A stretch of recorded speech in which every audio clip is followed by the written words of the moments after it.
Déjà, merci à toutes et tous d'être ici à ce webinaire sur un nouveau marché du carbone européen qui concerne donc principalement les carburants les carburants liés à la mobilité routière et au chauffage des bâtiments. Donc pour discuter de ce sujet, nous avons avec nous 2 invités. Donc Vincent Van Steenberg qui travaille au SPF Santé publique, sécurité de la chaîne alimentaire et environnement, en tant que spécialiste des politiques climatiques. Donc Vincent va plutôt poser le cadre de l'ETS2, c'est-à-dire, le timing, les budgets que ça représente, par exemple.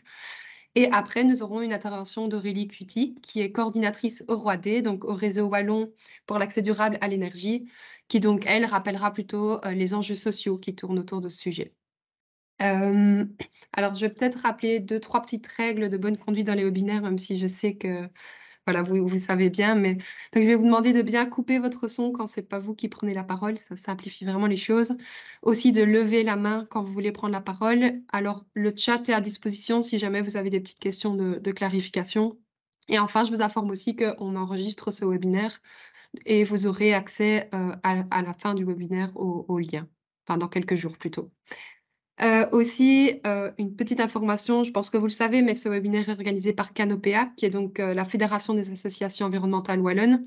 Donc on représente environ 150 organisations environnementales et on réalise un travail de plaidoyer donc sur plusieurs sujets environnementaux. Et enfin, une dernière petite information aussi sur le déroulement du webinaire. Donc il y aura d'abord la présentation de Vincent Van Steenberg et puis, une courte séance de questions-réponses, mais vraiment de clarification. Je vais vous demander de garder vos questions qui sont un peu plus, brûlantes et un peu plus profondes pour la fin, enfin pour la deuxième séance de questions-réponses parce que, probablement que le point de vue d'Aurélie Cuty, ben, aura aussi, des impacts sur les questions. Voilà, ben, je vais m'arrêter là et je laisse tout de suite la parole à Vincent Van Steenberg. Merci, Eva, vous m'entendez bien? Oui, très bien et bonjour à toutes et à tous. Merci pour cette invitation. Je me souviens qu'on a été invité il y a quelques années, notamment dans la foulée du débat national sur une tarification du carbone, qu'on avait mené donc au niveau belge. On a aussi été invité par vous, où on débattait là, à ce moment-là de oui, de mettre en place, comme l'ont fait la France, maintenant l'Allemagne, le Luxembourg, toute une série d'autres pays, une tarification des secteurs non ETS, donc comme tu l'as rappelé, principalement le transport et les bâtiments.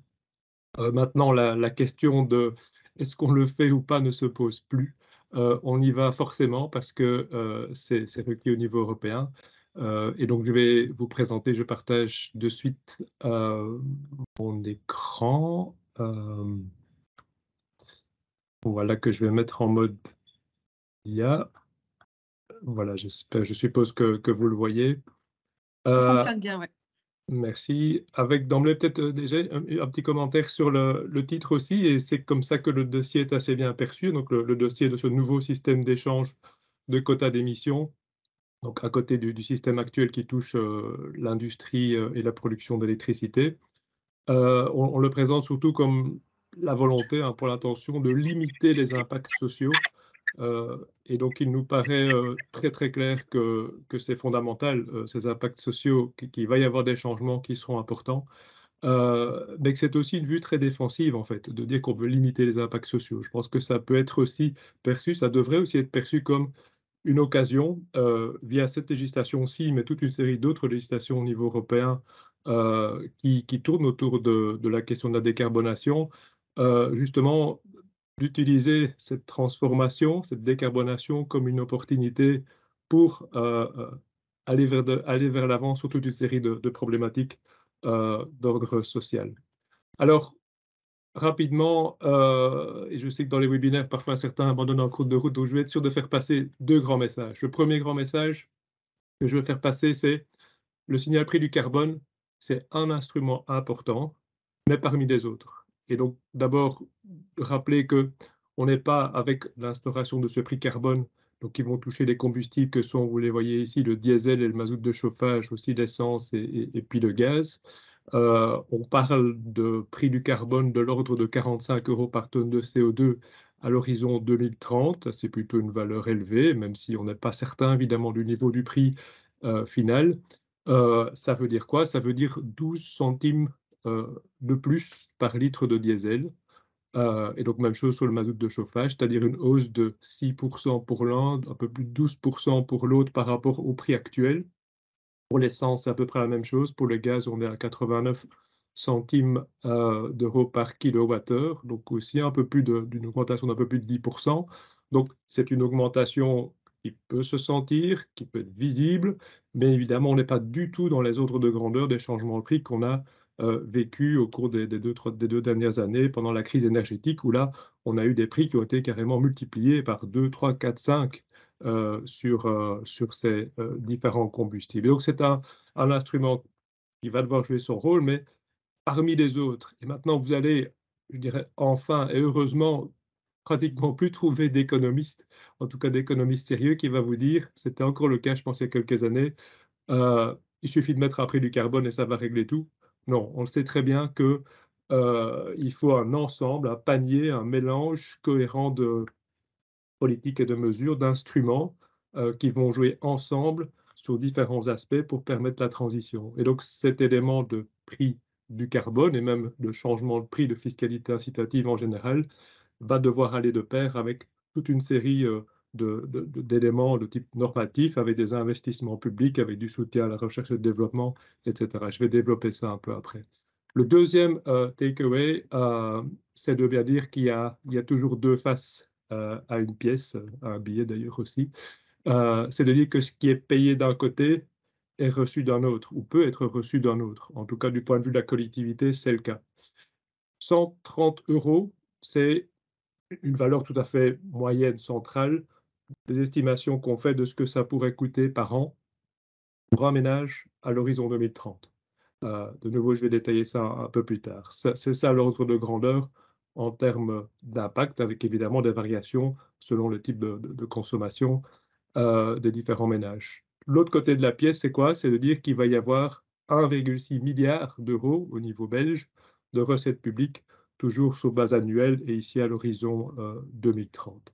Et donc c'est avec ça que je veux dire qu'il y a probablement, enfin il y a même certainement, et c'est très clair pour nous, des opportunités via ces recettes de corriger toute une série de choses, de financer toute une série de choses, de politiques publiques et notamment de politiques sociales liées aux questions de transition.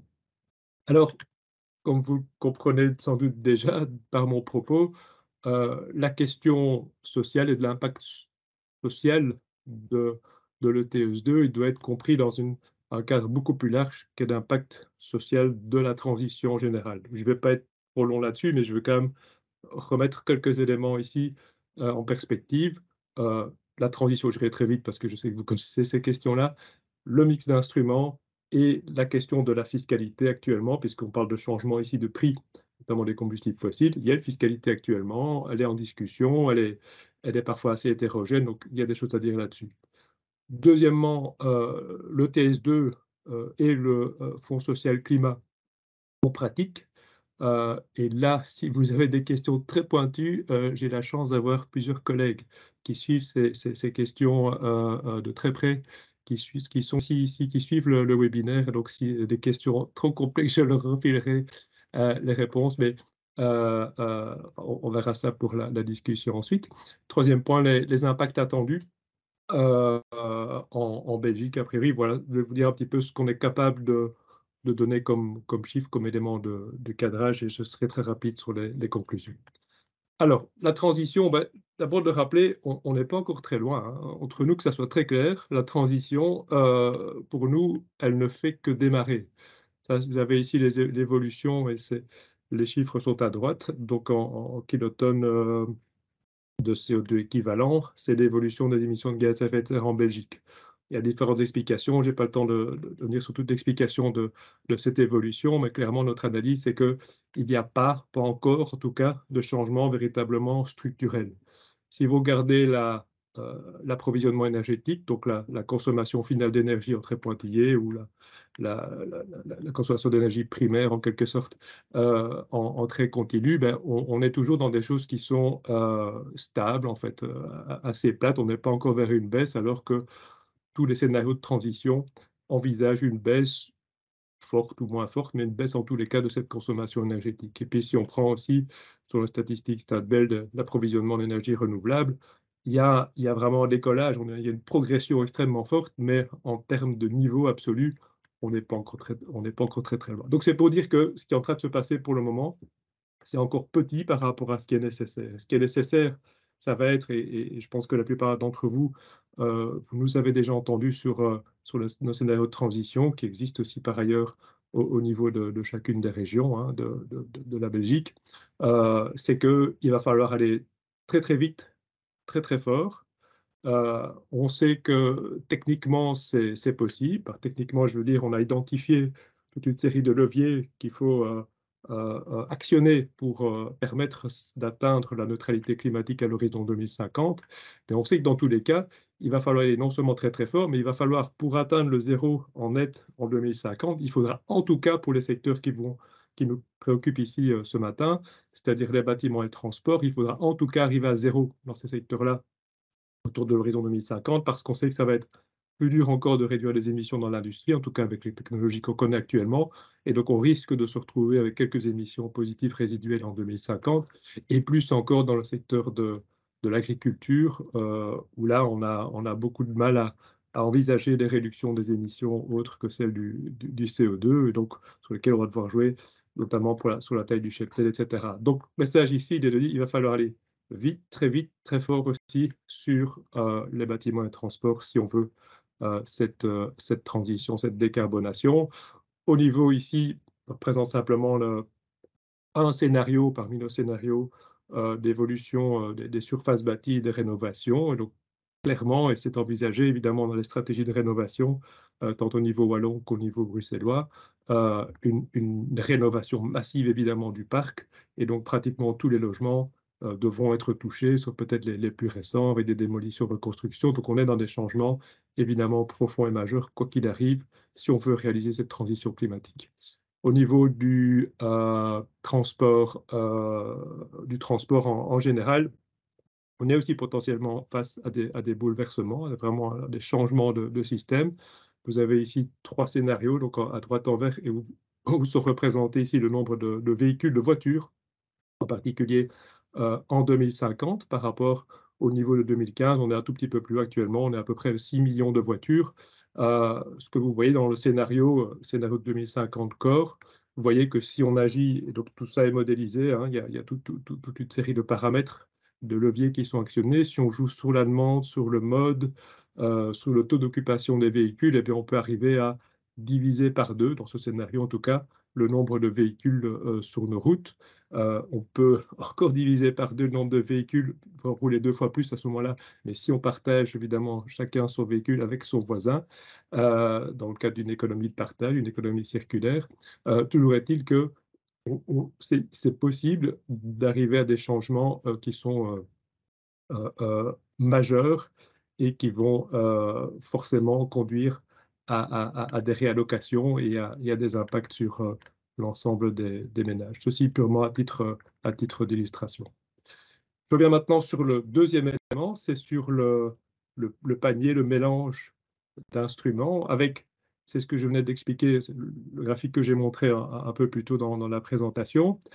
Et je voudrais revenir ici, insister sur le fait que tout ce qu'on va mettre en place comme type d'instruments, même autres que les prix ou les marchés, vont aussi avoir un impact, évidemment un impact sur chacun et un impact social, mais même aussi un impact sur les prix.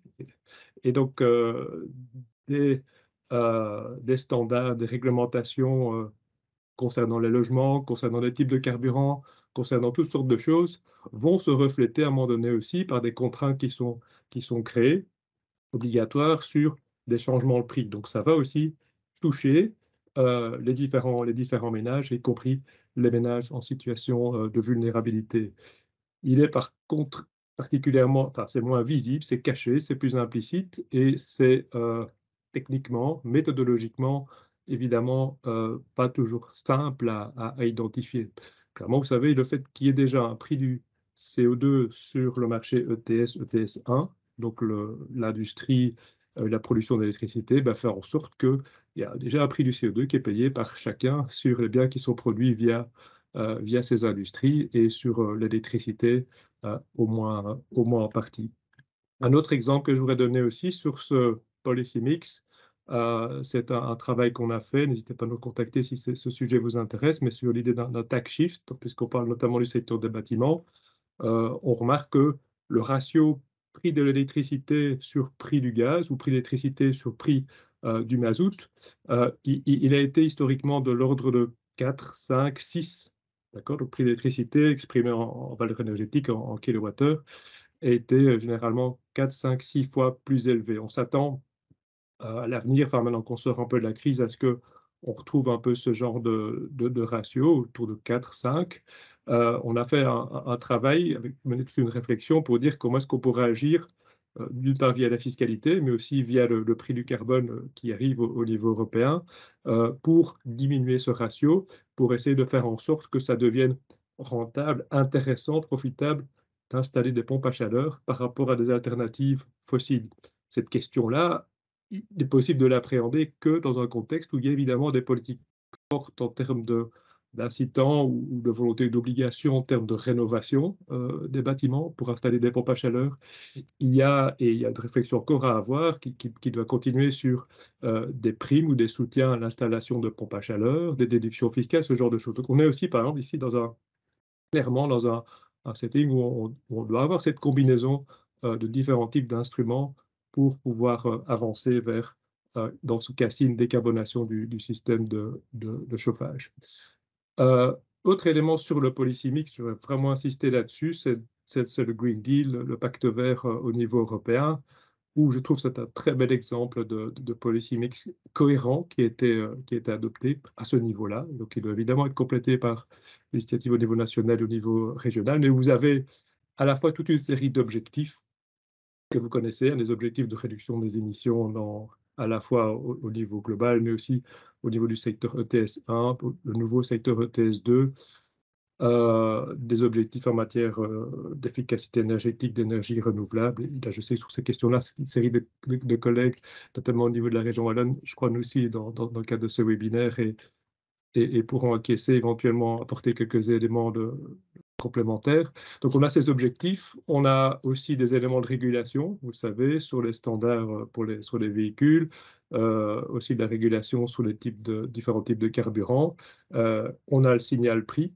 Il y a donc non seulement le prix de l'ETS1, maintenant le prix de l'ETS2 qu'on est en train de discuter, la fiscalité sur la taxation de l'énergie, et puis le mécanisme d'ajustement aux frontières. Et enfin aussi des mécanismes de soutien, des financements, des fonds. Et donc à côté, bon, le Fonds social climat dont on va parler, il y a aussi évidemment le fonds pour l'innovation, et puis aussi un fonds de modernisation qui est destiné plutôt à d'autres, aux pays les moins riches au sein de l'Union européenne. Donc tout un package, si vous voulez, qui est cohérent avec des instruments différents dans le cadre duquel le signal prix a son rôle. Alors, toujours en termes voilà, de politique, ces politiques doivent être, il faut qu'elles soient cohérentes, sinon on n'avance pas bien, on gaspille des ressources et on peut avoir des impacts qui ne sont pas souhaitables. Je rappelle qu'au niveau belge et au niveau wallon et bruxellois aussi, ben voilà, la référence, c'est ça, ce sont les plans ici, plan énergie-climat, ou air, climat, énergie, pour ce qui est de la région wallonne et de la région bruxelloise. Ça avance, on est complètement en retard, vous le savez, vous suivez la presse comme moi. On devait remettre un plan national au mois de juin ici, de cette année. On est en retard, on attend un comité de concertation ici un peu plus tard dans ce mois pour essayer d'aboutir à un plan national qui soit cohérent. Évidemment, ce sont des choses à analyser en détail, très clairement en détail par vous, mais c'est là que devrait se retrouver transcrite l'ensemble des politiques qui devraient conduire à cette décarbonation à long terme. Dernier élément de contexte, et puis j'en viens vraiment sur les caractéristiques de l'ETS2, c'est les éléments de fiscalité. Et là, je vais anticiper sur votre information, une publication qu'on va faire sous peu. Donc, on a collaboré déjà avec le SPF Finance sur l'inventaire des subsides aux énergies fossiles au niveau belge. On est en train de travailler maintenant sur une publication sur un état des lieux de la fiscalité et de la tarification du carbone et de l'énergie. Mais de vous rappeler que d'abord, si vous avez à gauche le secteur non résidentiel, à droite le secteur résidentiel, avec une évolution des prix. Donc c'est difficile évidemment de regarder un peu des ordres de grandeur quand on voit l'évolution de la crise actuelle. Donc on a, comme je l'ai dit tout à l'heure, en train de sortir de cette crise. En tout cas, on n'a pas des niveaux tout à fait équivalents à ceux d'avant, mais en tout cas, on n'est plus dans ce pic. Mais une chose qui est à constater au niveau belge, c'est que tant sur le gaz que sur le mazout de chauffage, on a des niveaux d'accise qui sont faibles, extrêmement faibles au regard de ce qu'on observe au sein des pays voisins.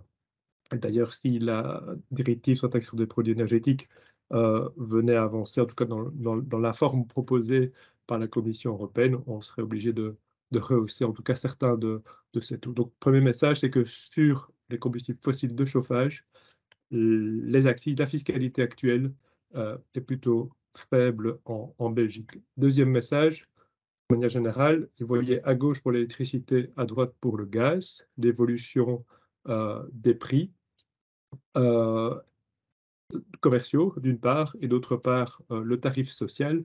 Le tarif social a joué un rôle crucial, majeur, énorme dans le cadre de cette crise pour limiter l'impact pour les ménages qui ont pu en être bénéficiaires. Donc je crois que c'est vraiment un élément du dispositif qui est actuellement assez central dans l'équation, qui mérite probablement encore réflexion. On sait que ça a été réformé.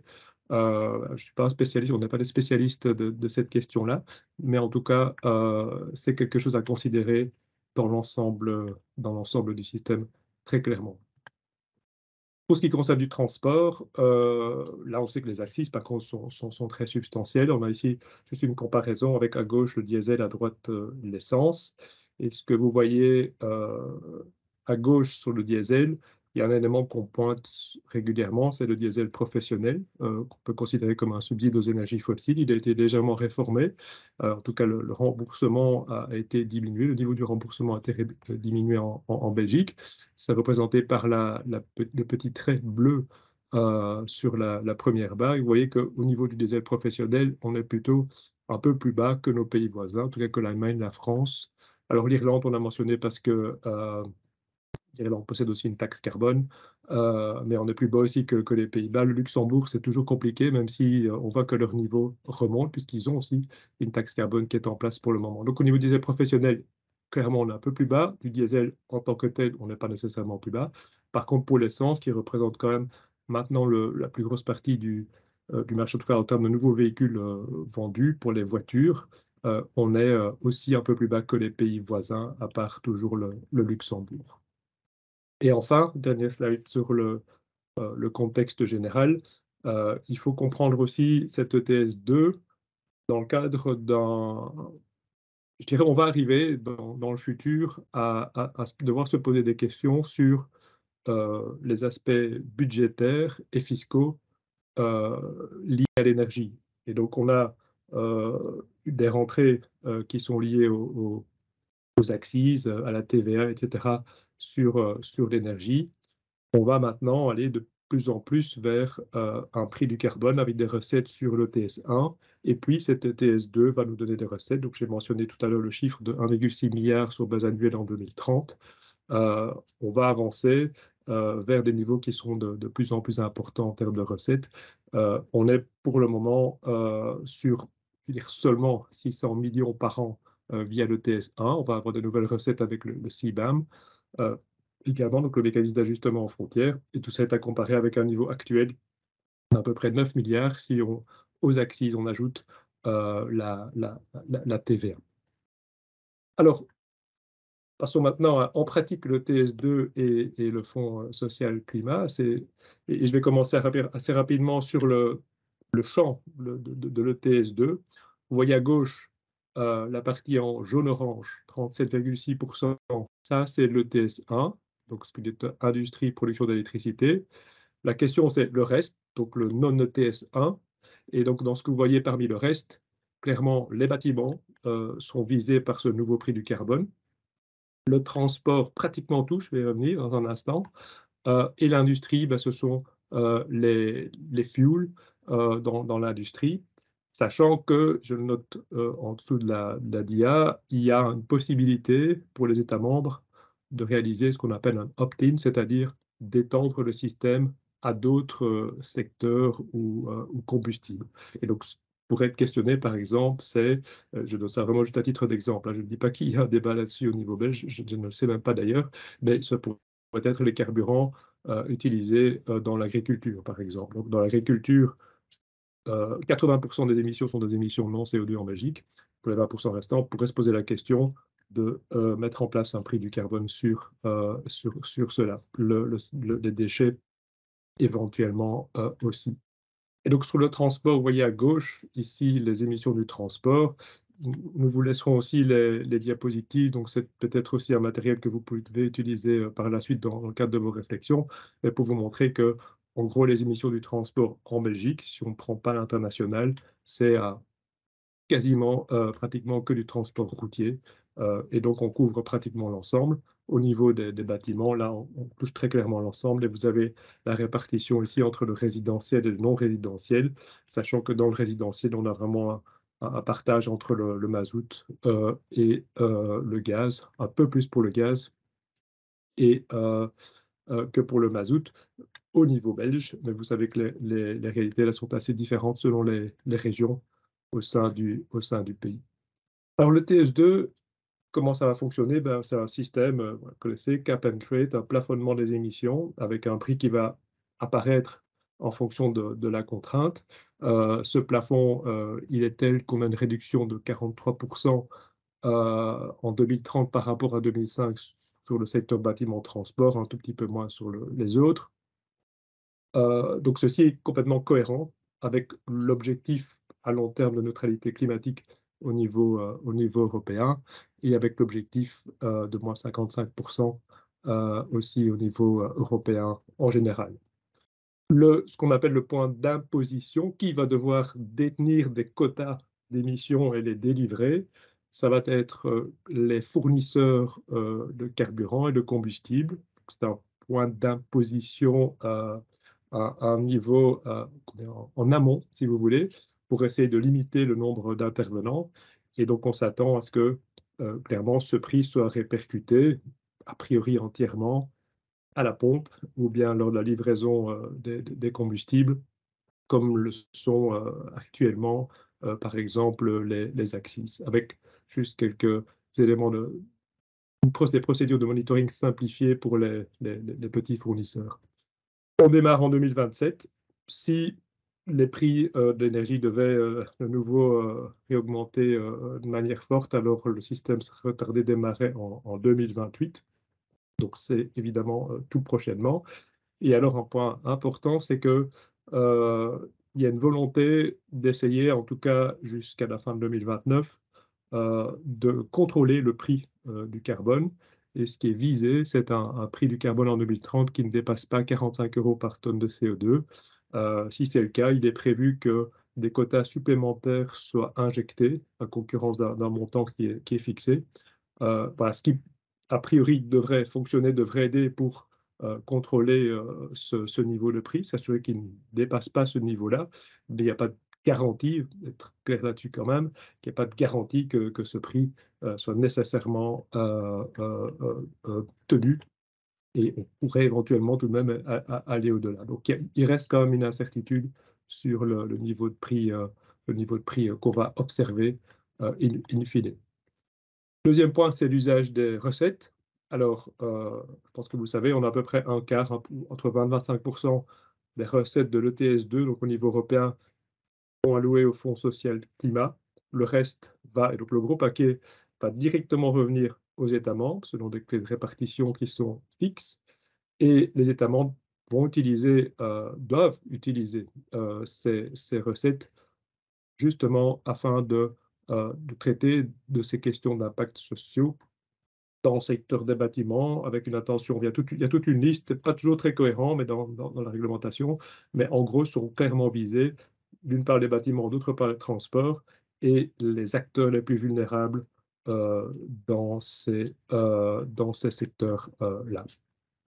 En ce qui concerne donc ces 25% des recettes via le Fonds social climat, Là, on vise directement, et c'est comme ça que c'est écrit aussi, les acteurs, les ménages d'une part, vulnérables, et d'autre part, les utilisateurs de transport vulnérables. Et c'est intéressant de voir que autant la notion de pauvreté énergétique est une notion qu'on connaît depuis très très nombreuses années.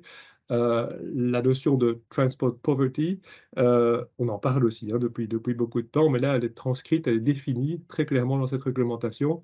Donc on avance avec cette notion-là dans le secteur de transport. Et évidemment, ils ne sont jamais oubliés non plus les PME ou les très petites entreprises, de nouveau qualifiées de vulnérables. Ce sont ces acteurs qui sont visés par ce Fonds social climat. Donc c'est 25% du total. Donc ça veut dire combien pour la Belgique? Ça veut dire 1,7 milliard sur l'ensemble de la période, qui couvre ici 2026 à 2032, un petit peu moins si on démarre une année plus tard, comme j'expliquais tout à l'heure, si les prix sont plus élevés. Et important, il est nécessaire d'ajouter 25%, donc de cofinancement, au niveau national, au niveau de chacune des régions, au niveau fédéral, en fonction de comment ça va se passer. Donc ça veut dire qu'on peut tabler, vous pouvez tabler sur un niveau de 2 milliards d'euros qui seraient dépensés au niveau belge dans le cadre de ce plan social climat, en tout cas via les fonds qui sont obtenus via le Fonds social climat. Et donc le plan pour ça, donc je dis, il faut rédiger un plan, construire un plan, élaborer un plan. Juin 2025, c'est la deadline pour le soumettre auprès de la Commission européenne. Très clairement, il y aura un suivi assez strict, hein, pour délivrer les paiements. Donc, on va être vraiment dans un monitoring très clair. Ce n'est pas juste une déclaration d'intention. Donc, il va falloir être précis, être concret. Et j'attire clairement votre attention sur le fait qu'une consultation publique est requise. Et donc, large, hein, et donc la société civile, toutes sortes de parties prenantes, et que le plan devra rendre compte de cette consultation. Donc expliquer comment ça s'est passé, mais aussi rendre compte de comment ce qui a été émis comme idée, comme commentaire dans le cadre de cette consultation a été pris en compte, a été reflété dans le plan. Euh, et enfin, via le plan, qu'est-ce qui peut être financé en termes d'investissement et de mesures?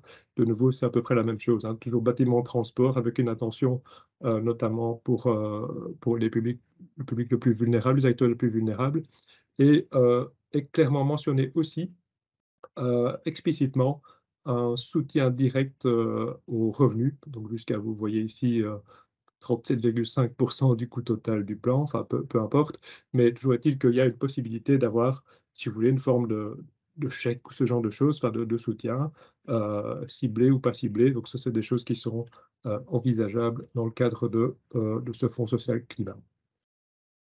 Au niveau belge, j'ai malheureusement assez peu de choses à vous dire sur comment est-ce que ça va se mettre en place très clairement.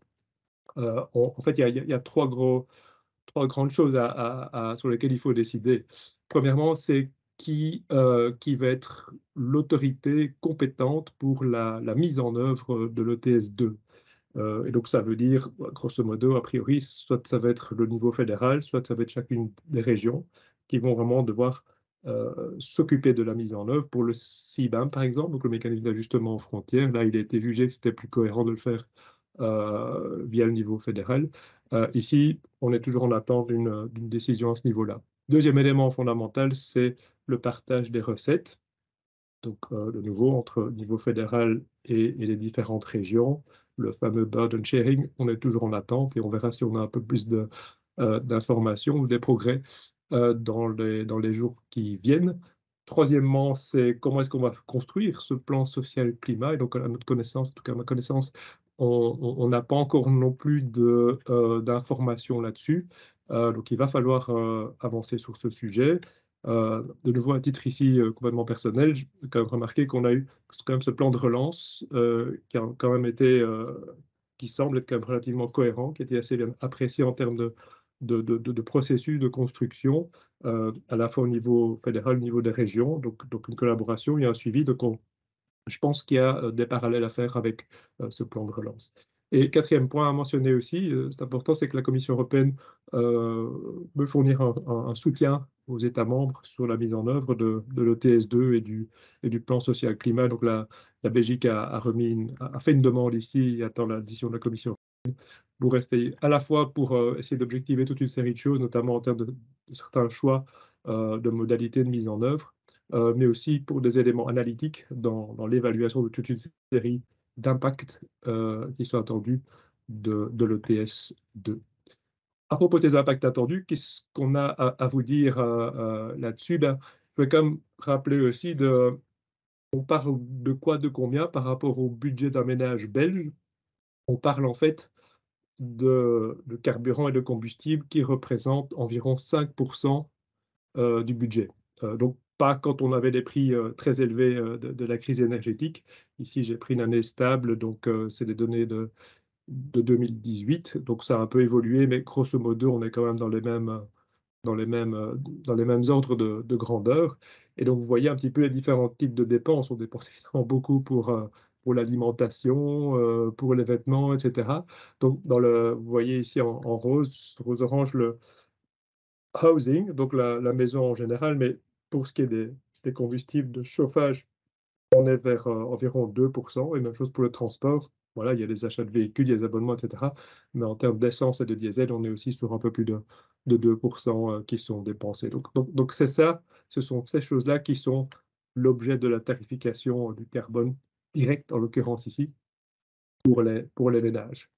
Alors, la question évidemment prégnante, c'est de dire que les ménages aux plus faibles revenus, Heu, alors, ils consomment moins en termes absolus, donc ça, c'est déjà intéressant à observer. En termes absolus, les ménages qui se retrouvent dans les premiers déciles ou ici sur les quartiles, consomment moins d'énergie, tant dans les bâtiments que dans le transport. Attention qu'à gauche, dans les bâtiments, ce que vous avez en gris, c'est l'électricité, hein, donc c'est pas juste pour le chauffage, c'est plus général. Par contre, en termes de dépenses par rapport au budget, donc dépenses relatives au budget ou aux revenus, on est évidemment sur quelque chose de décroissant, ce qui pointe donc vers un risque ou un point d'attention à la possibilité d'avoir un effet dégressif, si vous voulez, si on ne compense pas, si on ne tient pas compte de cet aspect-là dans l'usage des recettes qui peut être faite.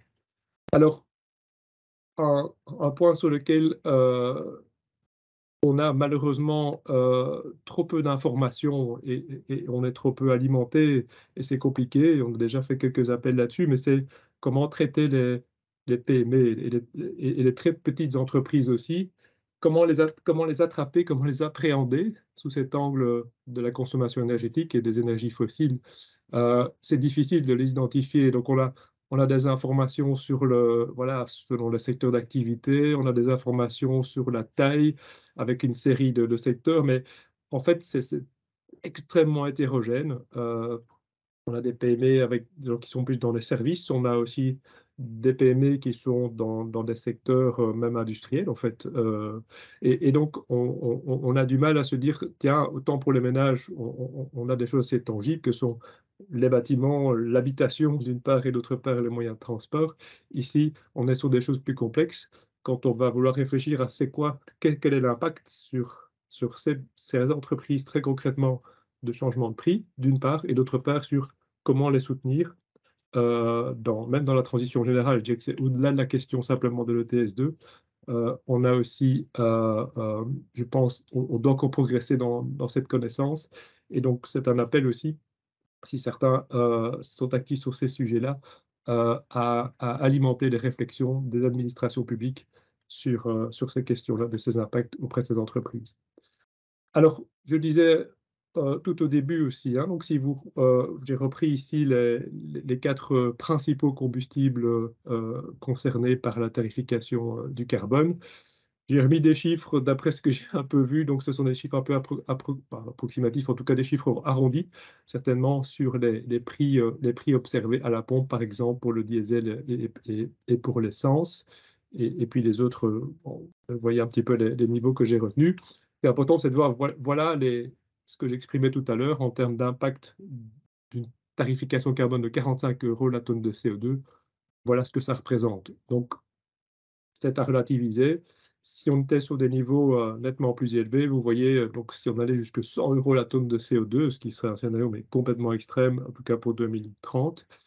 Alors après 2030, évidemment, dans le temps, c'est possible que ça augmente, mais on serait encore sur des choses qui sont, des changements qui sont forts, qui sont appréciables, mais qui restent néanmoins largement en deçà de ce qu'on a vécu lors de la crise énergétique.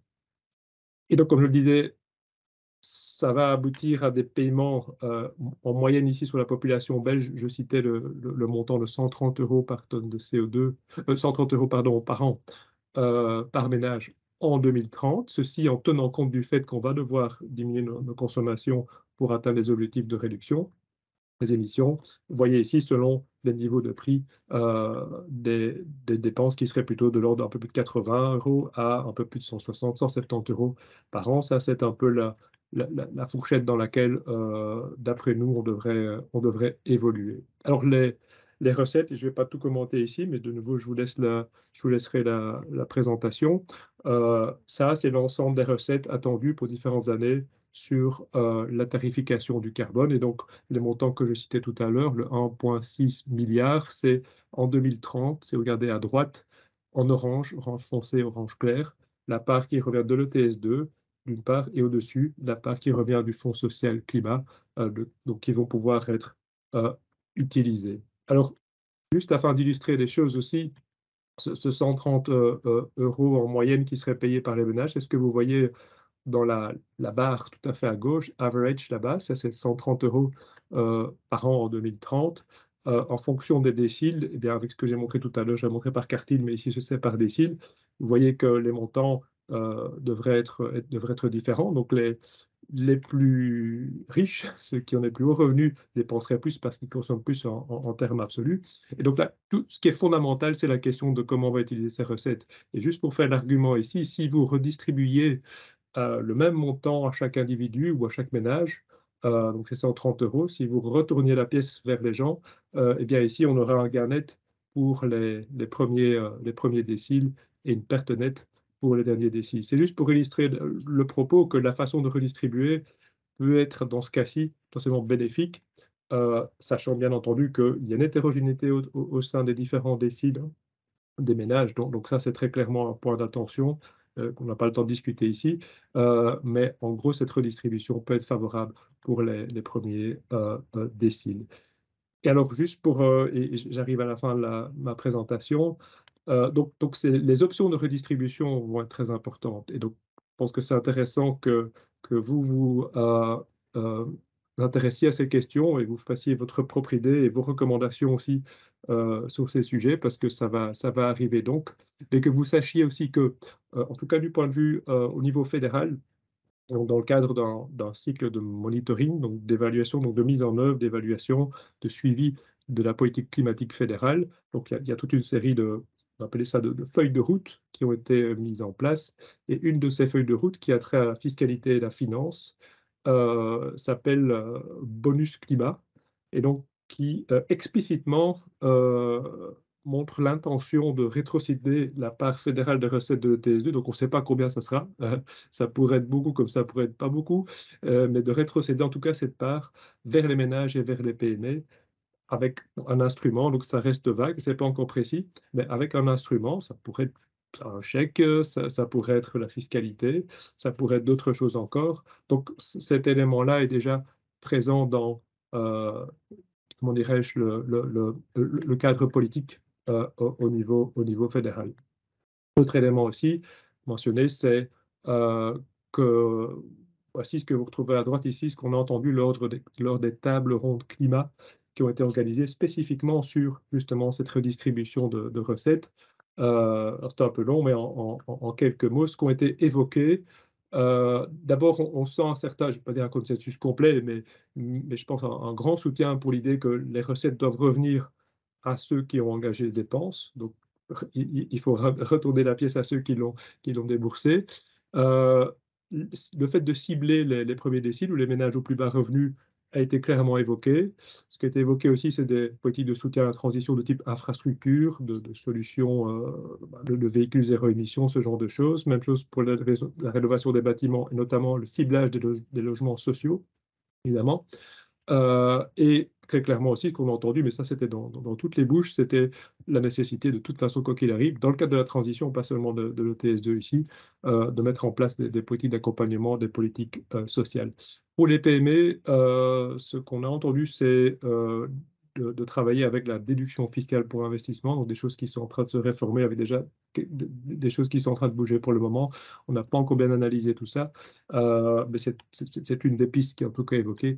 Il y en a probablement d'autres. Je termine ici en disant, en rappelant que quoi qu'il arrive, je prends peut-être ma première dia qui était de dire on démarre seulement, donc il va falloir plus d'ambition, plus d'action, euh, plus de cohérence aussi dans les politiques. Donc ce sont des choses qui nous sont dites par toute une série de stakeholders, d'acteurs, aussi par des institutions européennes et internationales. Aussi une meilleure lisibilité de la politique climatique, énergétique, et probablement à l'intérieur de ça, de l'aspect impacts sociaux et politiques d'accompagnement. C'est pas toujours clair. On a parfois certaines incohérences, ou en tout cas des espaces qui ne sont pas toujours bien clairement précisés. Euh, je pense que la question de la pauvreté énergétique, vous voyez ici, la première citation que je donne, c'est dans le cadre du semestre européen. Donc, cette notion, ce point d'attention est clairement là. Le Fonds monétaire international lui-même, si vous regardez la dernière citation ici, explicitement évoque le fait d'utiliser les recettes d'un prix du carbone pour protéger les ménages les plus vulnérables. Donc, c'est quelque chose clairement qui est très ancré et qui vit très clairement. Et dernière dia, je vous invite vraiment à poser la réflexion non seulement sur concrètement comment financer, qu'est-ce qu'on peut financer avec ces recettes du Fonds social climat ou de l'ETS2, mais de regarder de manière plus large aussi. Et ici, je fais juste un peu publicité pour un travail euh, autrement assez solide qui a été fait par la Fondation Roi Baudouin au niveau européen, que probablement pas mal d'entre vous connaissent, avec une réflexion assez large. Il n'y a pas tout, clairement, mais il y a en tout cas quelques grandes pistes, quelques grandes orientations qui permettent probablement de nourrir la discussion sur ceci. Voilà, je vous remercie de votre attention. Merci Vincent pour cette présentation. Donc on voit qu'il y a beaucoup à discuter, mais voilà, comme ça on a tous des bonnes bases de réflexion. Il y a quelques questions dans le chat, notamment une question de Xavier Gillon, et c'était par rapport à un des tout premiers graphiques qu'on a vu sur le prix du CO2. Donc il y avait une mauvaise compréhension entre le système ETS1 et ETS2 qui sont vraiment des prix différents. Mais du coup, il demandait de revenir sur ce graphe qui présentait un historique des prix du carbone pour les ménages. Euh, Vraiment un des tout premiers, c'était tout au début. un historique des prix du carbone pour les ménages. Je vais repartager alors. Ouais. C'était tout au début, la première présentation. fois que tu nous as montré le prix de 45 €. Voilà. Takeaway message one, yes. Voilà. Ici, non, donc ici, il y a pas d'historique. En tout cas, ce que je montre simplement, c'était juste pour faire le point de, on parle de combien, on parle de quoi en termes de niveau de prix. Et donc, ce que vous voyez ici, je ne sais pas si on voit ma souris, Ok. ce que vous voyez à gauche. À droite, c'est simplement en fait les prix de l'énergie tels que publiés par Énergie Commune, donc ex-Aper, qui se base sur la CREG et autres, enfin sur des données officielles qui reprennent l'ensemble des prix. C'était juste pour bien faire le point sur le fait qu'on a eu des prix, je ne vais pas dire qu'ils sont stables, mais en tout cas qui ont pas bougé nécessairement énormément avant la crise énergétique, et que la crise énergétique, évidemment, qu'on a des multiplications de prix. Là, on parle ici d'augmentation entre 5 et 10-12%. La crise énergétique, c'était des augmentations de prix de 200%, 300%, jusqu'à 500%. Donc, voilà, c'était juste pour faire ce point-là. Ok, j'ai mal compris, merci. Merci pour cette question, Xavier. Alors, on a une autre question de Yves. L'ETS vise à réduire les émissions de CO2, donc forcément aussi les recettes qui sont liées à ces émissions. Il demande comment cela est pris en compte dans les projections. J'imagine que c'est pris en compte. Alors, en tout cas, le TS1 est pris en compte directement via une modélisation du système électrique, si je ne me trompe pas. Maintenant, je ne suis pas suffisamment expert sur la façon dont, en tout cas, les projections officielles de la Belgique, qui sont en fait une collation des projections qui sont réalisées par chacune des régions. Donc je ne peux pas répondre. Je dirais qu'en tout cas, ce que je peux dire, c'est que, en tant qu'économiste, c'est que méthodologiquement, il est extrêmement difficile d'attribuer des réductions d'émissions à des changements de prix, un changement de prix du carbone, ce genre de choses. Que ce changement de prix, est-ce qu'il va déclencher un comportement, est-ce qu'il va déclencher un investissement ou pas, ça va dépendre fondamentalement du cadre qui l'entoure. On peut augmenter tant qu'on veut le prix de la voiture. À un moment donné, si on n'a pas des possibilités de substitution vers les transports publics, ce genre de choses, ça va pas le faire. À l'inverse, donc, vous voyez, donc tout ce que j'ai cliqué aussi sur les pompes à chaleur, peut-être peut aider.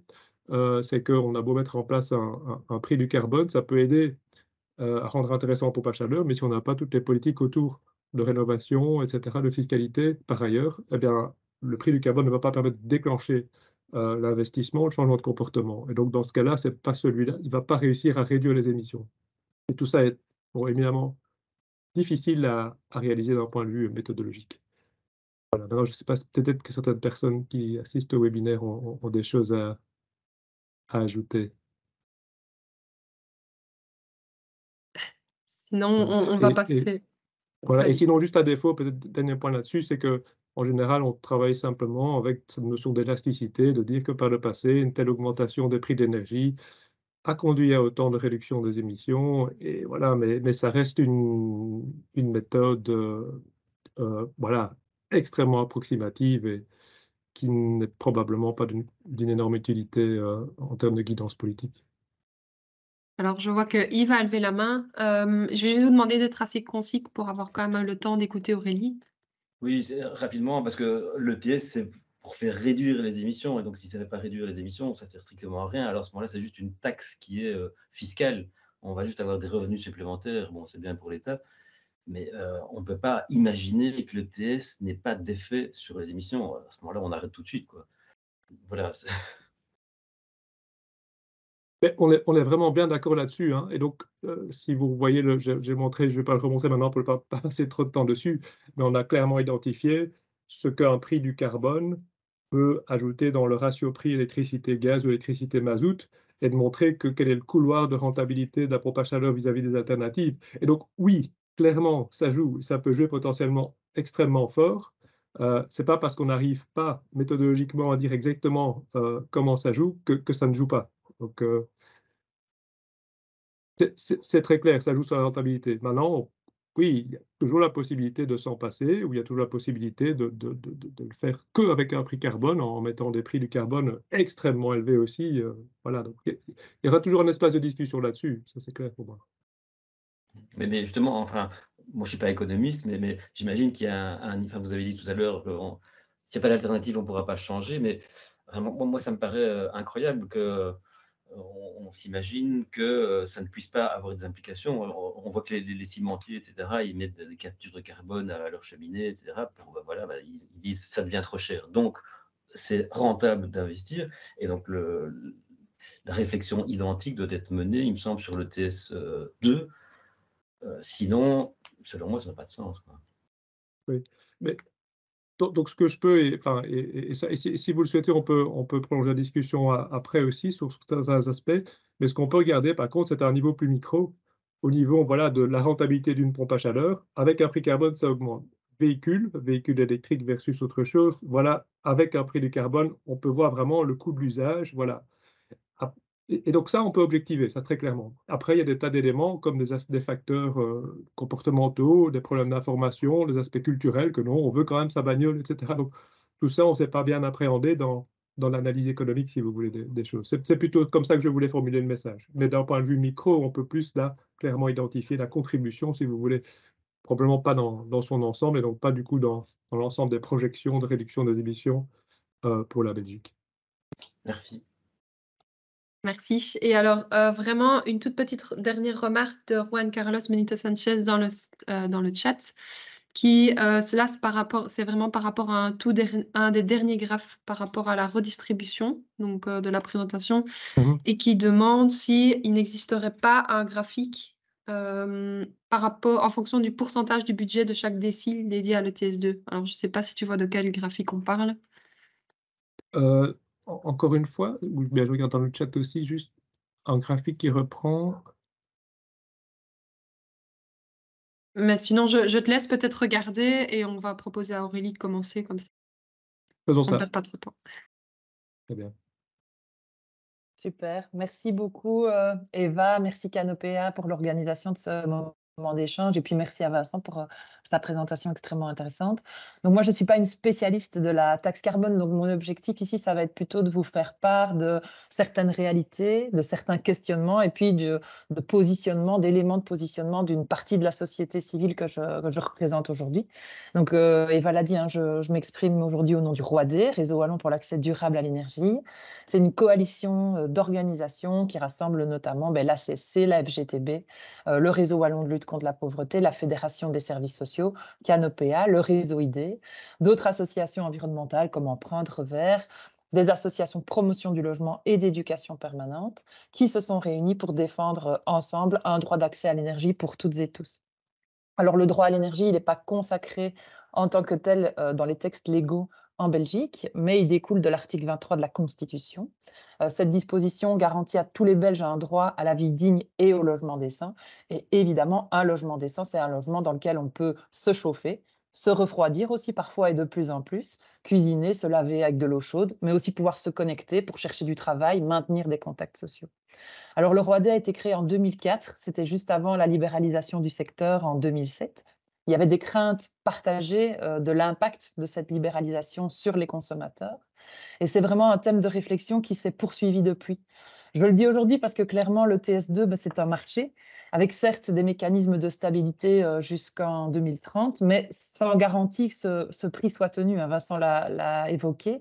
Et donc, ça reste un outil de marché qui peut être soumis à la fluctuation et à la spéculation. Ce n'est pas sans conséquence sur la manière dont les pouvoirs publics, dont la collectivité va pouvoir manier cet outil et notamment s'assurer que les mesures de compensation sociale restent adéquates et suffisantes, si tant est qu'elles le soient au départ. Et ça pose aussi clairement des questions en termes de lisibilité et de compréhension des politiques publiques pour les citoyens. Alors, ce n'est pas à proprement parler comparable, mais c'est une réalité qu'on a vécue dans le cadre de la crise des prix de l'énergie.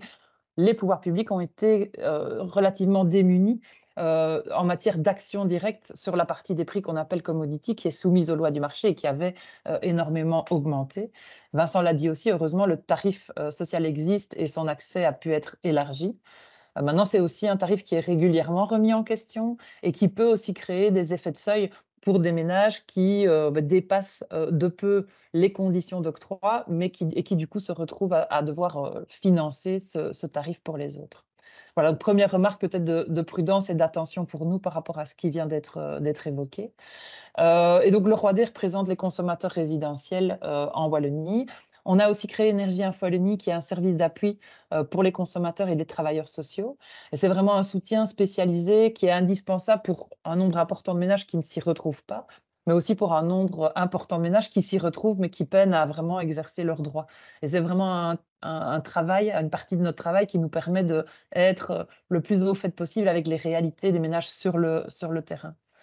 Alors, Vincent a aussi évoqué le concept de précarité énergétique, puisque c'est évidemment important aujourd'hui. Comment est-ce qu'on peut apprécier je vois que j'ai presque plus de batterie. Je vais me brancher dessus pour ne pas vous quitter en cours de route. Hop, voilà, pardon. Je reviens. Voilà, les aléas du direct. Donc, comment est-ce qu'on peut apprécier l'ampleur des difficultés qui sont vécues par les ménages en matière d'accès à l'énergie? Et donc, il y a effectivement ce concept de précarité énergétique autour duquel on référencie en général 3 principaux déterminants: le niveau de revenu, le prix de l'énergie et la qualité du logement. Et chaque année, la Fondation Rabaudouin réalise un baromètre de la précarité énergétique qui montre que, en Belgique, 20 % des ménages sont concernés par une forme de précarité énergétique. En Wallonie, c'est 28,8 % des ménages qui sont concernés. Donc la Wallonie est la région la plus touchée. Et alors une autre donnée importante pour essayer un peu de dessiner la réalité wallonne en matière d'accès à l'énergie, ce sont les données qui sont relatives aux coupures. Et il faut savoir qu'en 2022, il y a eu 7 400 coupures en Wallonie, sans compter le phénomène des autocoupures pour les ménages qui prépayent leur consommation et qui sont coupés dès qu'ils n'ont pas rechargé avec du crédit leur compteur. Et ce n'est pas non plus une réalité anecdotique puisque 67 000 ménages prépayent leur électricité et près de 30 000 ménages prépayent leur gaz. Et parmi tous ces ménages, eh bien, on estime que 20 % d'entre eux ont subi 3 à 10 autocoupures par an, 6 à 8 % d'entre eux plus de 10 autocoupures par an. Et donc derrière ces chiffres, 2 éléments vraiment importants pour nous.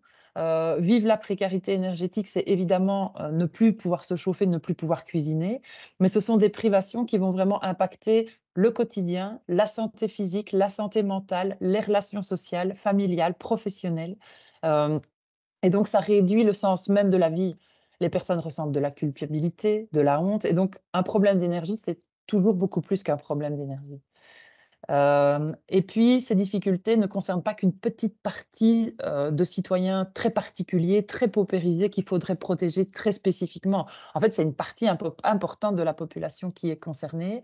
Et on retrouve dans cette partie de la population des profils très diversifiés.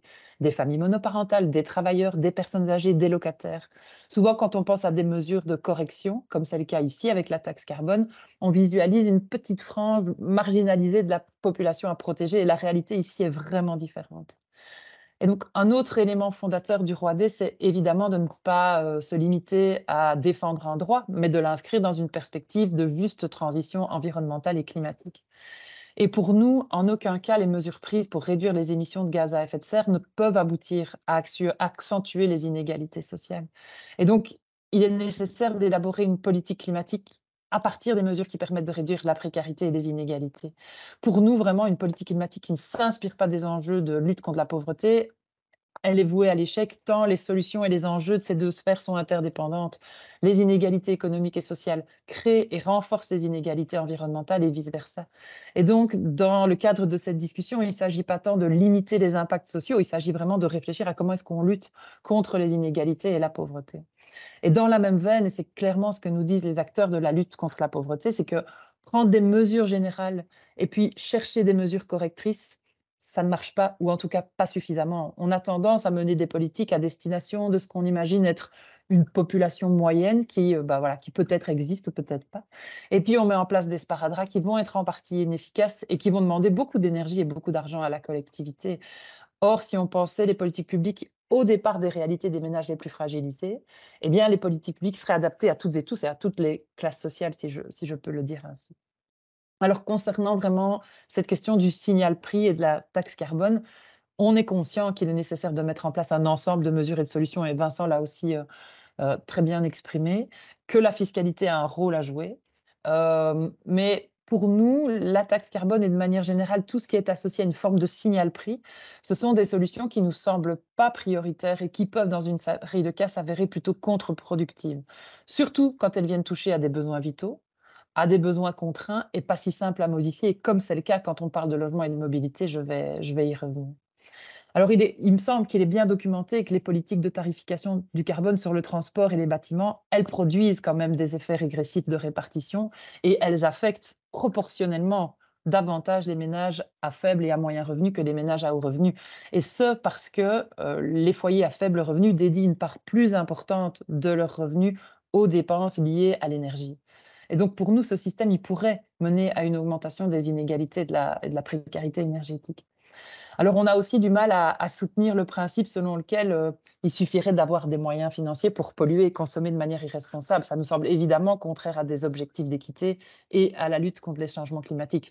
On sait que c'est évidemment pas les propos qui sont tenus ici, c'est la philosophie de la taxe dans un contexte global où la question des interdictions et d'un cadre normatif fort, elle avance très peu et où les alternatives restent peu abordables. Je vais vous épargner le débat sur les jets privés, mais vous voyez le genre de débat que l'on pourrait avoir.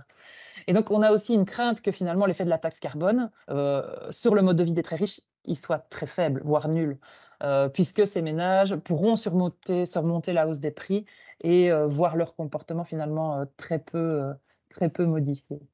Et il nous semble par ailleurs que d'autres mesures fiscales sont urgentes et en meilleure posture, en meilleure position pour concilier climat et justice sociale, hein. Les voitures de société ne sont pas un système qui affecte les ménages pauvres et la classe moyenne inférieure, je dirais.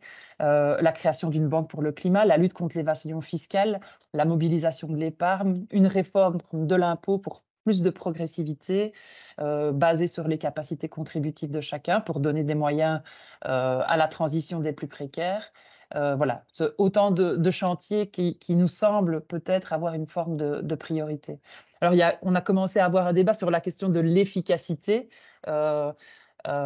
Et donc voilà, nous, on est en questionnement sur comment le signal prix va pouvoir avoir un impact sur la consommation des ménages, surtout si on le met en balance avec les conséquences négatives possibles. En tout cas, ce qu'on ne voudrait pas, c'est que les seules conséquences soient que les ménages au budget serré se privent encore davantage sans réels accès aux alternatives.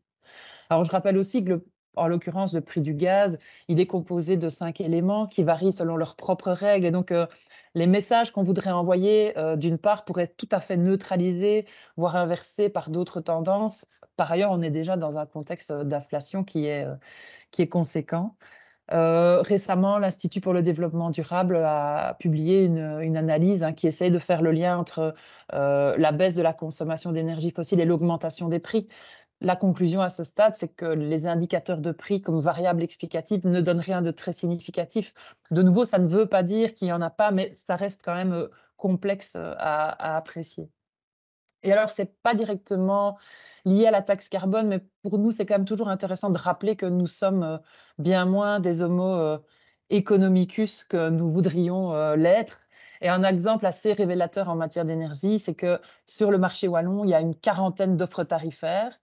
Et aujourd'hui, il y a encore 50% des consommateurs qui détiennent les 10 produits les plus chers, alors que les 10 produits les moins chers, c'est seulement 14% du marché.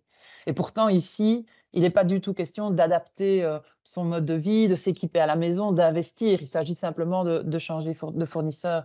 Et donc, on voit à quel point il y a d'autres éléments qui influencent les comportements des consommateurs, notamment l'organisation des temps sociaux.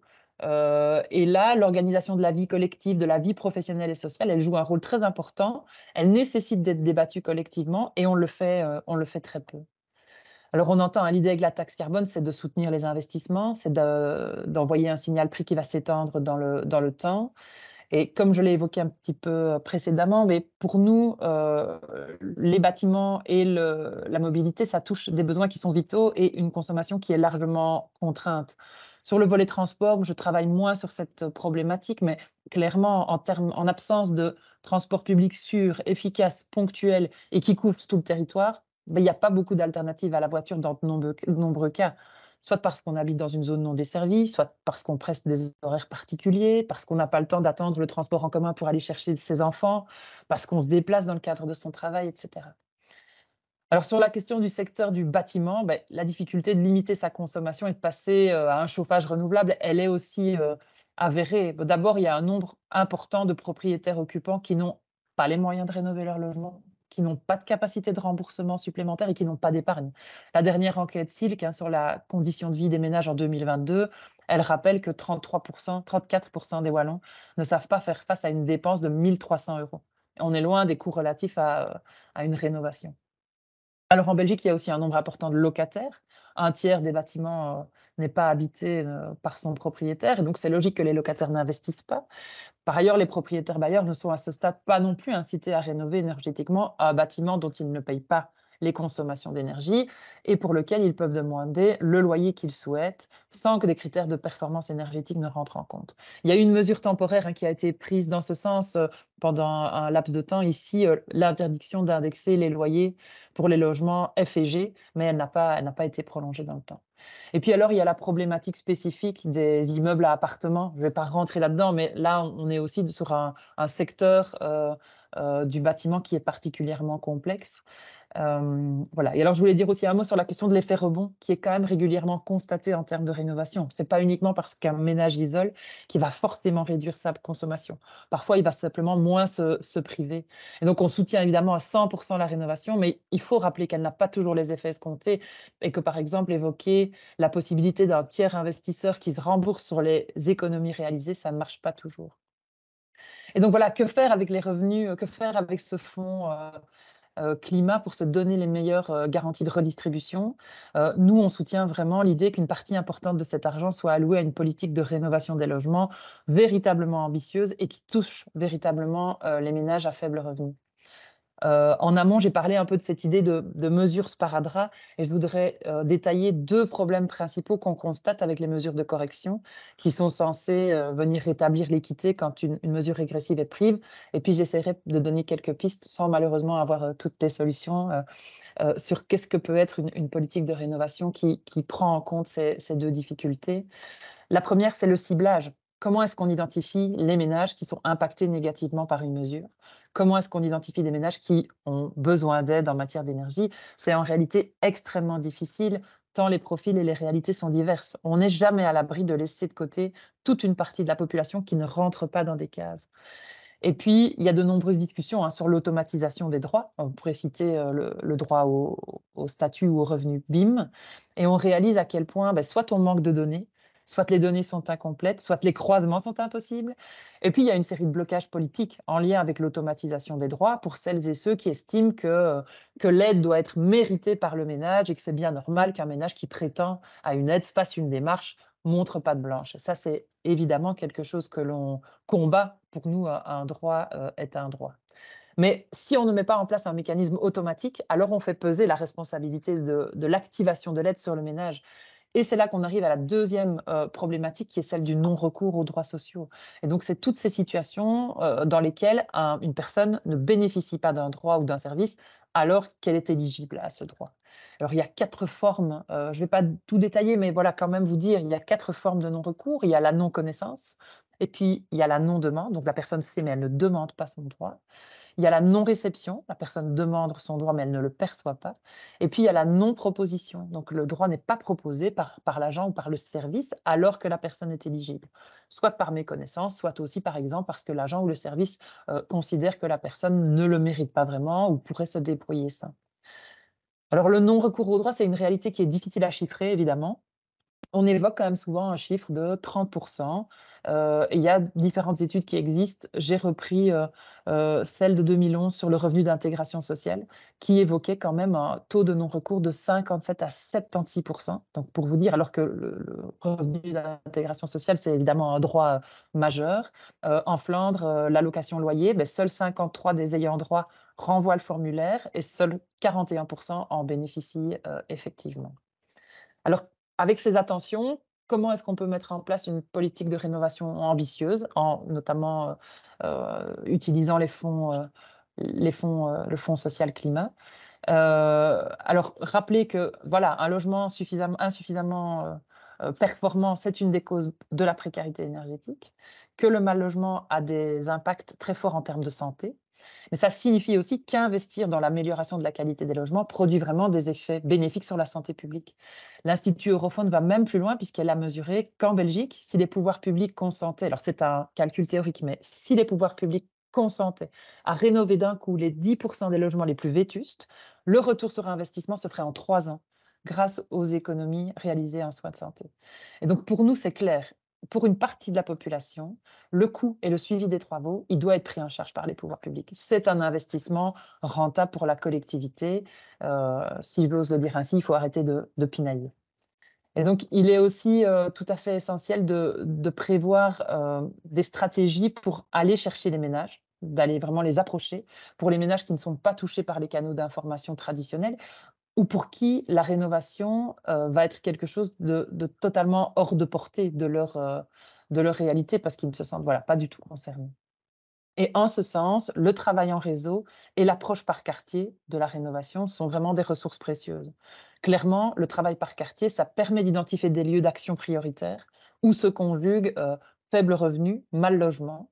Et derrière les approches par quartier, il y a aussi cette idée de ne pas être seul face aux travaux, face aux entrepreneurs, et c'est une occasion aussi de recréer du lien social dans les quartiers. Mais ça demande beaucoup de temps et beaucoup de moyens. Alors, pour nous, il est aussi essentiel de construire des logiques d'aide en réseau locaux. C'est vraiment une forme d'alternative à la logique de guichet unique qui permet de conserver une multiplicité des portes d'entrée.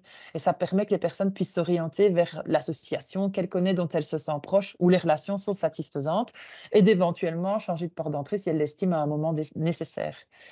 Le travail en réseau, ça permet d'apporter des réponses face au repli observé d'une partie des usagers qui ont expérimenté une relation d'aide insatisfaisante et qui ne veulent plus retourner dans certains lieux.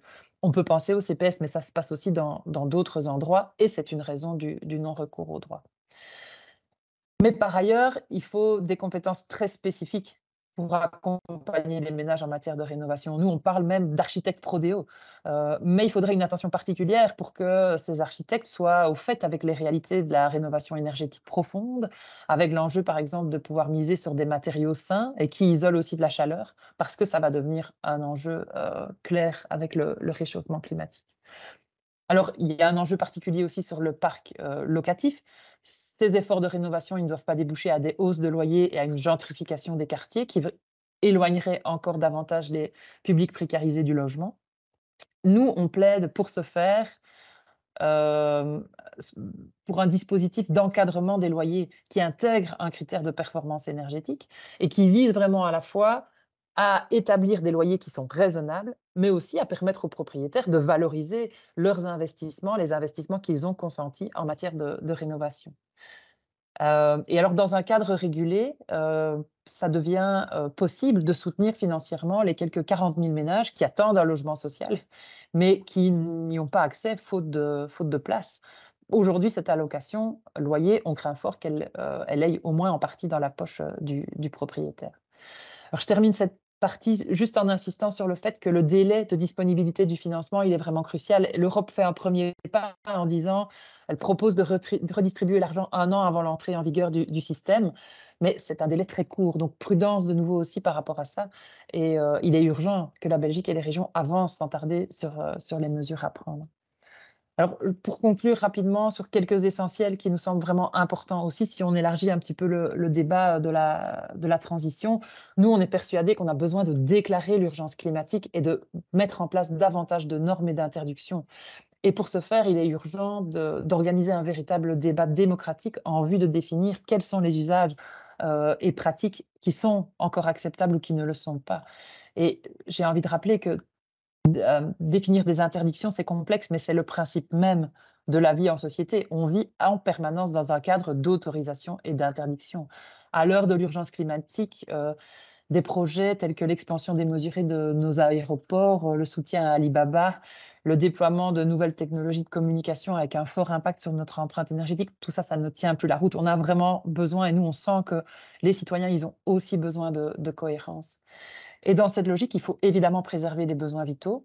Une manière de faire pour nous serait de garantir une tranche vitale d'énergie gratuite ou à bas prix et d'associer cette tranche vitale à une réflexion sur un plafond de consommation, hein, donc d'établir une sorte de couloir avec un plancher et un plafond, et donc dans une perspective très différente de celle des taxes. Et alors, un dernier élément peut-être, pour nous, c'est vraiment que les pouvoirs publics ne peuvent pas continuer à laisser au marché la responsabilité d'assurer la transition énergétique et de gérer l'accès à l'énergie des ménages. Ils se doivent de reprendre la main avec pour volonté fondamentale de sortir à terme l'énergie d'une logique de marché. Et pour nous, c'est très clair. Celle-ci, elle ne permet pas de concilier les exigences de sécurité énergétique, de prix abordables, de protection de l'environnement et de démocratie. Voilà, je vous remercie. Merci Aurélie. Déjà de nous avoir donné un aperçu de l'ampleur et aussi de la réalité des ménages en difficulté. Je retiens aussi que tu nous as bien rappelé qu'il y avait beaucoup d'autres mécanismes à mettre en place en parallèle. Et alors aussi, j'ai bien entendu vos 2 critiques aussi, celle de Vincent par rapport au titre, limiter les impacts sociaux, mais de plutôt considérer que c'est, voilà, une nécessité et plutôt le voir comme une occasion, voilà. Il nous reste donc, 10 petites minutes pour des questions. Voilà, n'hésitez pas à lever la main, à les écrire dans le chat.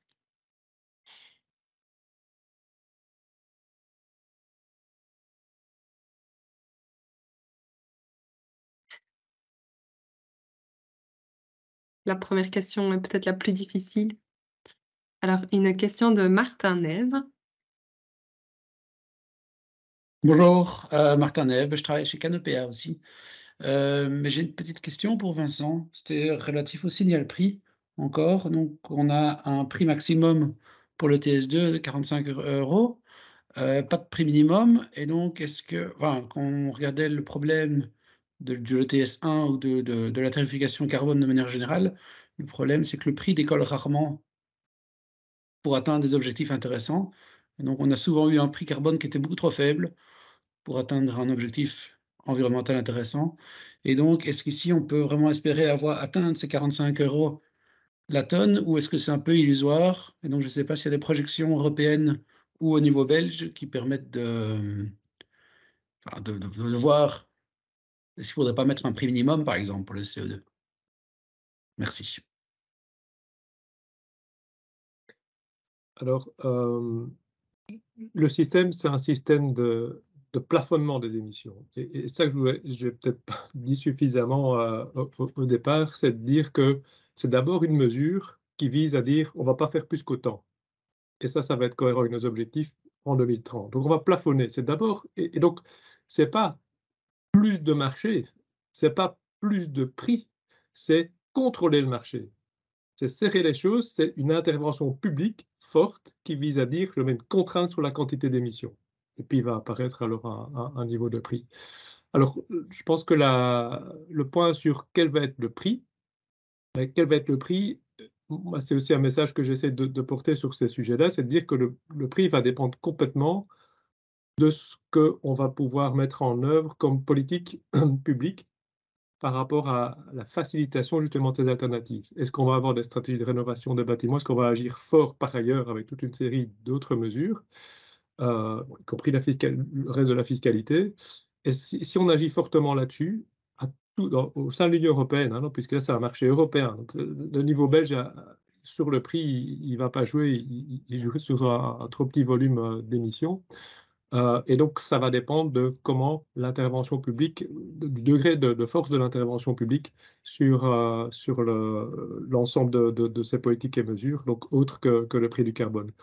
Donc voilà, si le prix finalement est extrêmement bas, je dirais à la limite, c'est pas grave en soi, ça sera traduit par le fait que les autres politiques ont été mises en œuvre et ont permis d'atteindre cette réduction des émissions. Et donc c'est ça à la limite, c'est même une force à la limite du mécanisme, c'est que vu qu'il y a un plafonnement sur les émissions, le prix va remonter pour dire ouais attention, on n'agit pas suffisamment en termes de politique publique, donc ça va créer une tension sur les prix et donc la volonté aussi d'agir en termes de politique de décarbonation dans les secteurs. Voilà, donc je pense qu'en d'autres termes, on ne devrait pas avoir justement une préoccupation environnementale par rapport à ça. C'est plutôt l'articulation politique publique en général par rapport à l'évolution de ce prix qui devrait être pointée. Je ne sais pas si ça répond à la question. Oui, tout à fait. Merci beaucoup. Alors, une question aussi de Juan Carlos Benito Sanchez. Oui, bonjour. Désolé, je ne mets pas ma caméra parce que j'ai 2 écrans. Mais voilà, je voulais clarifier peut-être les points sur le plan social climat qui compte pour 25% de recettes et l'autre 75% qui sera redistribué par les États. Mais pour moi, je ne voyais pas trop la différence entre les 2 mécanismes.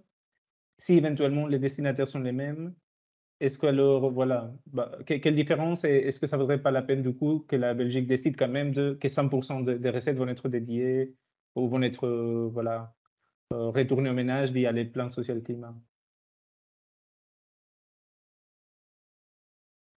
Je prends la question alors. Aurélie, je prends la question et puis tu complètes si tu le souhaites. Mais donc, le Fonds social climat, c'est un fonds clairement européen. Et donc, il va être clairement cadré sur des mesures, des investissements, des choses complètement spécifiques qui vont aussi être validées par la Commission européenne pour déclencher le paiement de ces fonds. Donc là, on est sûr qu'on veut l'utiliser de manière très précise avec un suivi. Et donc, on va devoir s'arranger de nouveau entre l'État fédéral et les régions, principalement, probablement, pour définir ces mesures. De l'autre côté, les 75 autres pourcents, il y a simplement, mais c'est déjà beaucoup, cette nécessité de dépenser ça autour de la question climatique et avec dans le secteur des bâtiments, des transports, etc. Mais on n'est pas plus précis là-dessus. Et donc là, il y a une liberté, en effet, pour les États membres, et ici, donc, au niveau belge aussi, selon que cet argent ira un peu, beaucoup, soit vers les régions, vers le niveau fédéral, etc., de dépenser dans ces zones-là. Mais donc, par contre, j'imagine que votre point est de dire qu'il faudrait que tout ça soit cohérent.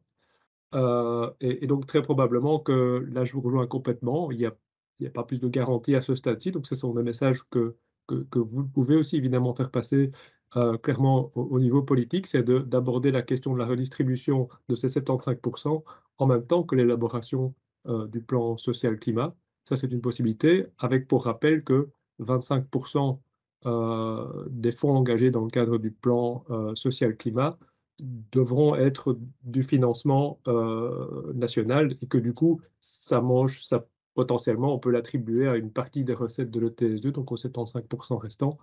Voilà, donc il y a déjà un lien qui peut être fait via ce mécanisme, en tout cas. Voilà, je ne sais pas si ça répond à la question, mais donc il n'y a pas en tout cas quelque chose de prévu, de complètement continu. Mais en effet, si vous voulez, en tout cas, notre avis, c'est qu'il serait probablement opportun de bien concevoir les deux choses ensemble. Et je rappelle aussi que, donc, je l'ai montré aussi, c'est qu'il y a aussi les recettes de l'ETS 1 qui sont substantielles, donc plus de 600 millions d'euros.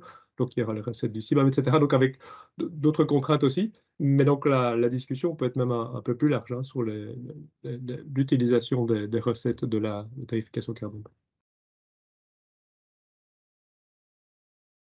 Aurélie, je ne sais pas si tu souhaitais intervenir ou si c'était clair. Non, c'est très clair et j'ai bien entendu le message aussi que si on a envie de faire passer des messages, c'était maintenant que ça se passait. Sinon, moi, j'ai aussi encore une petite question pour Vincent. Donc, on a entendu que si le prix du carbone dépassait les 45 €, on mettrait de nouvelles free allowances, comment on dit en français, de nouvelles quantités de carbone disponibles sur le marché. Mais ça, du coup, ce ne serait plus en accord avec nos objectifs climat.